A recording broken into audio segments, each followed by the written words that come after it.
Friends, welcome back to my channel enjoy life with Riya. আমি আজ হাজির হয়েছি আবার একটা নতুন রেসিপি নিয়ে। তাহলে রেসিপিটা শুরু করা যাক।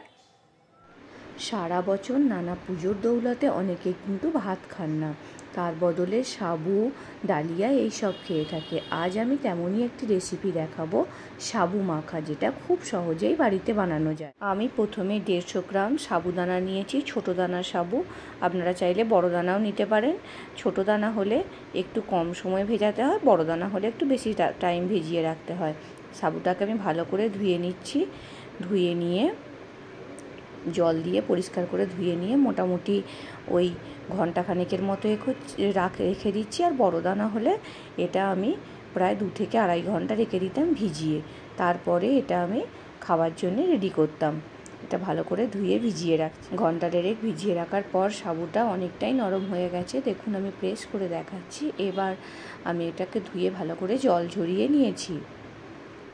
একটা থালার মধ্যে কিছু ফল কেটে নিয়েছি, 2টো কলা, কাঁঠালি কলা টুকরো টুকরো করে নিয়েছি, গোটা 4-5 খেজুরকে টুকরো করে নিয়েছি, ভেতরের বীজটা বার করে, কিছু কিশমিশ, কিছু আমন্ডের টুকরো, পারলে কাজুও নিতে পারেন, কিছু বেদানা নিয়েছি, আর অর্ধেকটা অ্যাপেলকে কুচি করে কেটে নিয়েছি।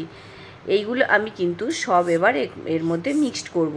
চাইলে আপনারা আরও কিছু ফ্রুটস মিক্স করতে পারেন। ভিজিয়ে রাখা সাবুদানাগুলো নিয়েছি, এর মধ্যে আমি দিয়ে দিচ্ছি 1 কাপ দুধ, যেটা আমি আগের থেকে গরম করে ঠান্ডা করে রেখেছিলাম। এর মধ্যে আমি এবার দিয়ে দেব আমুল দুধ। আমি 2 চামচের মতো আমুল দুধ দিয়ে দিচ্ছি। তারপর আমি দিয়ে দেব এর মধ্যে কিছুটা সন্দেশ বা খোয়া ক্ষীর, যেটা হচ্ছে সুইটেন্ড, মানে মিষ্টি ভাব যেটা রয়েছে। সন্দেশটা ভালো করে গুঁড়িয়ে দিয়ে দিচ্ছি। আমি কিন্তু আর চিনি অ্যাড করব না, কারণ এতে যথেষ্ট মিষ্টি আছে, খেজুরের মিষ্টি আছে, আমুল দুধের মিষ্টি আছে, এতেই মিষ্টি অনেক হয়ে যাবে। এর মধ্যে যে কাটা টুকরো ফলগুলো ছিল সেইগুলো সব আমি একে একে মিক্সড করে দিচ্ছি।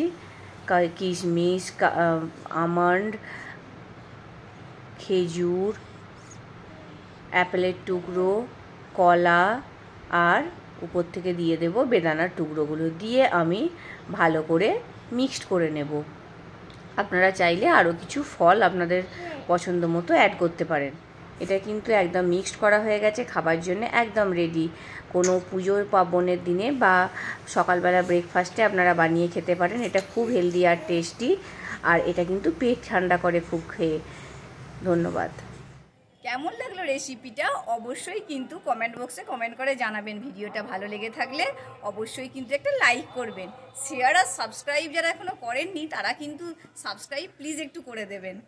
পাশে থাকার জন্য অসংখ্য ধন্যবাদ। ভালো থাকবেন, সুস্থ থাকবেন।